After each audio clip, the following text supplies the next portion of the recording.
Hello standard 9। अब हम start कर रहे हैं 1.4 टॉपिक चैप्टर नंबर 1 का। Can matter change it's state? क्या मैटर्स जो होते हैं अपने स्टेट्स को चेंज कर सकते हैं? सॉलिड लिक्विड में हो सकता है, लिक्विड गैस में बदल सकता है, गैस सॉलिड में बदल सकता है। तो इसके बारे में हम इस टॉपिक पे पढ़ेंगे। तो स्टार्ट करते हैं। We all know from our observation that water can exist in 3 states of matter. हमने अभी तक पढ़ा कि वाटर जो होता है 3 स्टेट्स में होता है। पहला सॉलिड एज आइस, बर्फ़ की फॉर्म में, liquid as the familiar water जो हम पानी पीते हैं, and gas as a water vapour जो भाप होती है, स्टीम होती है। Water what happens inside the matter during this change of state? क्या होता होगा जब ये मैटर अपनी स्टेट चेंज करती है? तो what happens to the particles of matter during the change of states? जब स्टेट्स चेंज होती है तो मैटर के जो पार्टिकल्स होते हैं उनके बीच क्या होता है? तो how does the change of the state takes place? अभी जो चेंज ऑफ स्टेट होता है किसी भी मैटर का, ये क्यों होता है, कैसे होता है? We need answer to this question isn't it? हम इसका आंसर ढूंढने के लिए इस टॉपिक को क्लियर करेंगे। 1.4.1 टॉपिक है हमारा effect of change of temperature. अगर आप टेम्परेचर चेंज करते हैं तो क्या इफेक्ट होता है स्टेट्स में? अब इसके लिए हम एक्टिविटी 1.12 करते हैं। Take about 150 gram of ice in a beaker. एक बीकर में आप 150 ग्राम आइस लीजिए, बर्फ़ लीजिए, suspended laboratory thermometer so its bulb is in contact with the ice. Ice के कांटेक्ट में इस थर्मामीटर का बल्ब रख करके आपको एक थर्मामीटर लगाना है इस फ्लास्क में। आपको धीरे धीरे क्या करना है, पानी को गर्म करना है। तो क्या होगा, now start heating the beaker on A low flame. आप बीकर को थोड़ी सी फ्लेम के ऊपर गर्म करना चालू कर दीजिए। Note the temperature when the ice start melting. आपको टेम्परेचर नोट करना है कि आइस कब मेल्ट करना स्टार्ट हुई।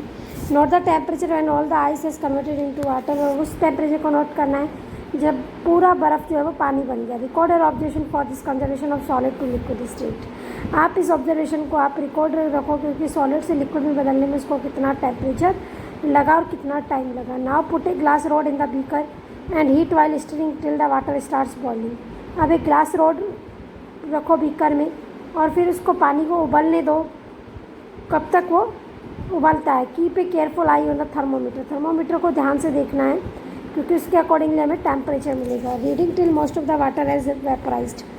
ज़्यादातर पानी क्या हो गया, वेपराइज्ड हो गया। तो आपको वो ऑब्जर्वेशन रिकॉर्ड करनी है कि पानी लिक्विड, बर्फ़ जो है वो लिक्विड स्टेट में कितनी कौन से टेम्परेचर पे आई और फिर वो गैस स्टेट में कौन से टेम्परेचर पे। इस एक्टिविटी से हमें क्या मिला, हमने सीखा on the increasing the temperature of solid the kinetic energy of the particle increase due to the increase in the kinetic energy. जब भी आप किसी सॉलिड के टेम्परेचर को बढ़ाते हो तो उसके पार्टिकल्स की काइनेटिक एनर्जी बढ़ती है और काइनेटिक एनर्जी बढ़ने के कारण the particles start vibrating with greater speed. The energy supplied by heat overcome the force of the attraction between the particles. जैसे आपने किसी भी सॉलिड को अगर टेम्परेचर करते हो, टेम्परेचर बढ़ाते हो तो उसकी पार्टिकल्स की काइनेटिक एनर्जी बढ़ती है और इसकी काइनेटिक एनर्जी बढ़ने के कारण उसके जो पार्टिकल्स होते हैं ग्रेट स्पीड पे एक दूसरे से वाइब्रेट करते हैं। उनके बीच का जो फोर्स है, हीट जो है वो क्या करती है, उनके बीच का जो अट्रैक्शन फोर्स है उसको क्या कर देती है, कम कर देती है। The particles leave their fixed position and start moving more freely. जैसे पार्टिकल्स जो अपनी फिक्स पोजिशन को छोड़ देते हैं और फ्रीली मूव करना स्टार्ट कर देते हैं। A stage is reached when the solid melts and it is converted to a liquid. एक ऐसी स्टेज आती है जहाँ पर पूरा सॉलिड पिघल जाता है और वह लिक्विड स्टेट में आ जाता है।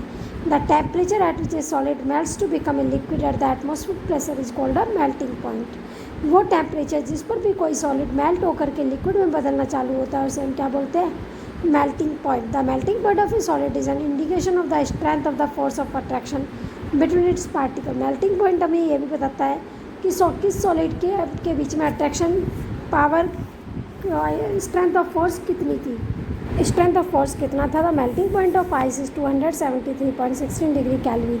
जो मेल्टिंग पॉइंट था आइस का, जहाँ पर जिसमें आइस पिघलना चालू होती है, वो 273.16 के होता है। The process of melting that is change of the solid state into liquid state is also known as the fusion. Solid state का लिक्विड स्टेट में बदलना फ्यूजन भी कहलाता है। When a solid melts its temperature remains the same. जब भी कोई solid पिघलता है तो उसका टेम्परेचर तब तक सेम रहता है। So where does the heat energy को? तो ये एनर्जी कहाँ चली जाती है? उसका टेम्परेचर तो सेम रहता है जब तक वो पूरी पिघल नहीं जाती। You must have observe during the experiment of melting that the temperature of the system does not change after the melting point is reached. आपने इस एक्सपेरिमेंट में देखा जैसे ही बर्फ़ ने पिघलना चालू किया उसका टेम्परेचर बढ़ना बंद हो गया टिल द आइस मेल्ट, जब तक कि आइस पूरी तरह पिघल ना गई। This happens even though we continue to heat and beaker. जब तक होता रहा जब तक हमने भले उसको चालू रखा बर्नर को गर्म करना। We continue to supply the heat, जबकि हमने हीट की सप्लाई कंटिन्यू कर रहे थे। This heat gets used up in changing the, ये जो हीट है इसका यूज़ हमने किया उसको फोर्स ऑफ अट्रैक्शन को कम करने के लिए। हीट हम दे रहे थे बर्नर को, वो क्या कर रही थी, वो काम आ रही थी overcoming the force of attraction between the particles के बीच में अट्रैक्शन फोर्स को कम करने के लिए। As this heat energy is absorb by the ice without showing any rise in the temperature, इसीलिए वो जो हीट एनर्जी वो आइस एब्जॉर्ब कर रही थी बिना टेम्परेचर को बढ़ाए। It is considered that it gets hidden in to the content of the beaker and it is known as latent heat. वो जो हीट है वो छुपी हुई रहती है, उससे कोई टेम्परेचर नहीं बढ़ता है, इसीलिए उसको लैटेंट हीट कहते हैं। The word latent means hidden, क्योंकि लैटेंट का मतलब ही हिडन होता है, छुपा हुआ। The amount of heat energy that required to change 1 kg of solid into liquid at atmospheric pressure at its melting point is known as the latent heat of fusion. वो heat की amount जिसकी ज़रूरत 1 kilo solid को liquid में बदलने पर उसके melting point के ऊपर ज़रूरत होती है, उसे हम लैटेंट हीट ऑफ फ्यूजन कहते हैं। So particles in water at 0 degree Celsius है more energy as compare to the particles in ice at same temperature. इसीलिए जब वाटर के जो पार्टिकल्स है 0 डिग्री सेल्सियस पे उनके अंदर ज़्यादा एनर्जी होती है बजाय कि आइस के। When we supply heat energy to water, अगर हम हीट सप्लाई करें पानी को गर्म तो particles start moving. When we supply heat energy to water particles start moving can faster. जब हम पानी को गर्म करते हैं तो पानी के जो पार्टिकल्स हैं वो तेज़ी से बहना स्टार्ट करते हैं, चलना स्टार्ट करते हैं, मूव करना स्टार्ट करते हैं। At a certain temperature, a point is reached when the particles have enough energy to break free from the force of attraction to each other. फिर एक ऐसा टेम्परेचर का पॉइंट आता है जहाँ पर वो जो उनके बीच में जो एनर्जी, उनको उतनी एनर्जी मिल जाती है पार्टिकल्स को अपने बीच के अट्रैक्शन फोर्स को तोड़ देते हैं। At this temperature the liquid start changing into gas, और वो पॉइंट ऐसा आता है जहाँ पर लिक्विड जो है वो गैस में स्टार्ट हो जाता है बनना। The temperature at which liquid start boiling at the atmospheric pressure is known as its boiling point. वो टेम्परेचर जिस पर भी कोई लिक्विड जो है एटमॉस्फेरिक प्रेशर पर उबलना स्टार्ट करता है उसको हम उसका बॉइलिंग पॉइंट कहते हैं। Boiling is a bulk of phenomena, boiling एक बक फिनोमिना है। Particles from the bulk of the liquid gain enough energy to change into the vapour state. जो पार्टिकल्स होते हैं लिक्विड के वो कितनी ज़्यादा एनर्जी को गेन कर लेते हैं कि वो वेपर स्टेट में आ जाते हैं। अब है कि for water this temperature is 373 kelvin. 100 degree Celsius को अगर केल्विन में बदलना है तो हम 273 क्या कर देते हैं, प्लस कर देते हैं, यानी कि वाटर का जो 100 डिग्री सेल्सियस होता है वो उसका बॉइलिंग पॉइंट होता है। तो can you define the latent heat of vaporisation, क्या आप लैटेंट हीट ऑफ वेपराइजेशन बता सकते हैं? Do it in the same way as we have define the latent heat of fusion. ये लैटेंट हीट ऑफ फ्यूजन की तरह ही है, जितना 1 किलोग्राम सॉलिड को लिक्विड में चेंज होने के लिए जितनी हीट चाहिए होती थी वो उसका लैटेंट हीट ऑफ फ्यूजन है। उसी तरह जितना पानी को पूरा वेपर में बदलने के लिए जितना हीट चाहिए होती है वो उसका क्या कहलाता है, latent heat of vaporisation. Okay, this is become particles to steam have absorb extra energy in the form of latent heat of vaporisation.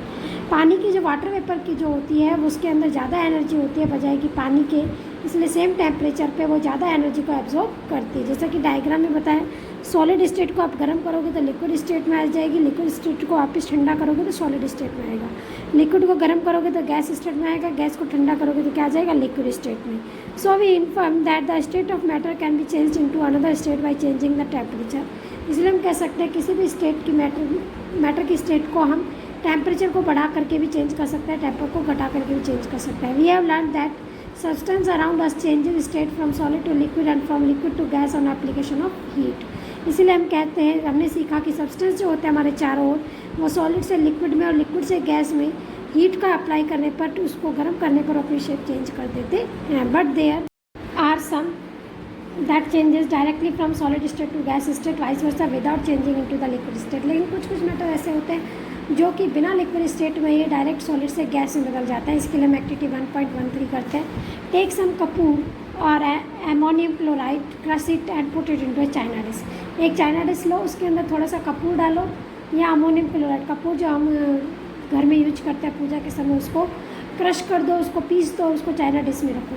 Put an inverted funnel over the China dish, China dish के ऊपर उल्टा करके funnel लटकाओ और उसका जो put A cotton plug on the stem of the funnel, funnel के stem के ऊपर एक क्या लगा दो, कॉटन लगा दो, कॉटन प्लग कर दो ताकि वो बाहर उसकी वेपर ना निकले। Now heat slowly and observe, अब धीरे धीरे उसको गर्म करो। आप क्या ऑब्जर्व करोगे, what you inform from the above activities, activity से आपने क्या देखा कि जैसे आप कपूर को गर्म करोगे, कपूर ऊपर जा कर के ठंडा होकर के उसकी फ्लास्क की साइड में देखो, जैसे डायग्राम में बताया गया, वहाँ पर क्या कर देगा, जमा हो जाएगा। Change of the state directly from solid to gas without changing into liquid state is called the sublimation, and the direct change of the gas to solid without changing into liquid is called deposition. किसी भी state of किसी भी matter का solid से gas में बन जाना बिना लिक्विड स्टेट में आए उसे सब्लिमेशन कहते हैं, और गैस का डायरेक्ट सॉलिड में आ जाना बिना लिक्विड स्टेट में आए उसको कहते हैं डिपोजिशन। अब हम करेंगे 1.4.2 topic effect of change of pressure. Pressure apply करने पर मैटर की स्टेट्स कैसे चेंज होती है, इसके लिए we have already learn that the difference in the various states of matter is due to difference in the distance between the constituents particle. हम पहले ही देख चुके हैं कि किसी भी मैटर की अलग अलग स्टेट्स इसीलिए होती है क्योंकि उनके बीच में जो पार्टिकल्स होते हैं उनके जो डिस्टेंस पार्टिकल्स के बीच में डिस्टेंस भी अलग अलग होती है। What will happen when we start putting pressure and compress a gas and close in a cylinder. अब हम कैसे क्या होगा अगर हम प्रेशर स्टार्ट करें, किसी गैस भर के उसको हम प्रेशर देना स्टार्ट करें वो सिलेंडर में बंद करने के लिए। तो जब हम स्टार्ट करते हैं प्रेशर अप्लाई करना एंड कंप्रेस ए गैस को सिलेंडर में भरने के लिए उसको कंप्रेस करते हैं, will the particles come closer, क्या पार्टिकल्स पास में आ जाते हैं। Do you think the increasing और decreasing the pressure can change the states of matter. आप क्या सोचते हैं किसी चीज़ के ऊपर प्रेशर लगाने से हम उसकी स्टेट्स को चेंज कर सकते हैं? नहीं। Applying pressure and reducing the temperature can liquefy gases. अगर हम प्रेशर को बढ़ाएं और टेम्परेचर को कम कर दें तो हम किसी भी गैस को लिक्विड फॉर्म में प्राप्त कर सकते हैं। Have you heard of the solid carbon dioxide. क्या आपने सॉलिड कार्बन डाइऑक्साइड के बारे में पढ़ा है? CO2 it is stored under high pressure. Solid CO2 gas convert directly to the gas state on decrease of the pressure to 1 atmospheric without coming into liquid state. आप carbon dioxide के pressure को ज़्यादा pressure बढ़ा करके और उसके अंदर temperature को कम करके उसको डायरेक्टली 1 एटमॉस्फेरिक प्रेशर तक उसको डिक्रीज करके बिना लिक्विड स्टेट में आए हम उसको किस में बदल देते हैं? सॉलिड में बदल। This is the reason that solid carbon dioxide is also known as dry ice. इसीलिए सॉलिड कार्बन डाइऑक्साइड को ड्राई आइस भी कहते हैं। अब thus we can say that the pressure and temperature determine the states of the substance। इसलिए हम कह सकते हैं कि जो प्रेशर और जो टेम्परेचर है वो किसी भी सब्सटेंस की स्टेट को डिफाइन करते हैं, डिटरमाइन कर सकते हैं whether it will be solid और लिक्विड और गैस, चाहे वो सॉलिड हो चाहे लिक्विड हो चाहे गैस। अब देखो डायग्राम में बताया गया है सॉलिड को अगर आप फ्यूज़न करोगे यानी उसको हीट करोगे तो क्या आ जाएगा? लिक्विड में। लिक्विड को सॉलिडिफाई करोगे तो वापस सॉलिड बन जाएगा। लिक्विड को वेपराइज करोगे, गर्म करोगे तो गैस बनेगा। गैस को ठंडा करोगे तो कंडेंसेशन करोगे तो वापस क्या बन जाएगा? लिक्विड बन जाएगा। सॉलिड को डायरेक्ट आप गर्म करोगे तो कुछ मटेरियल ऐसे होता है जो उसको हम सब्लिमेशन कहते हैं, जो डायरेक्टली गैस में आ जाते हैं। और गैस से बिना लिक्विड में आए डायरेक्ट अगर सॉलिड आ जाए तो इसको भी हम क्या बोलेंगे? सब्लिमेशन। तो इसमें हमने इस टॉपिक में हमने देखा 1.4 में कि आप टेम्परेचर और प्रेशर को अप्लाई करके इंक्रीज़ करके डिक्रीज़ करके आप किसी भी मैटर की स्टेट को चेंज कर सकते हैं। तो ये वीडियो यहीं पर ख़त्म होता है। नेक्स्ट हम इवेपोरेशन नेक्स्ट वीडियो में करेंगे।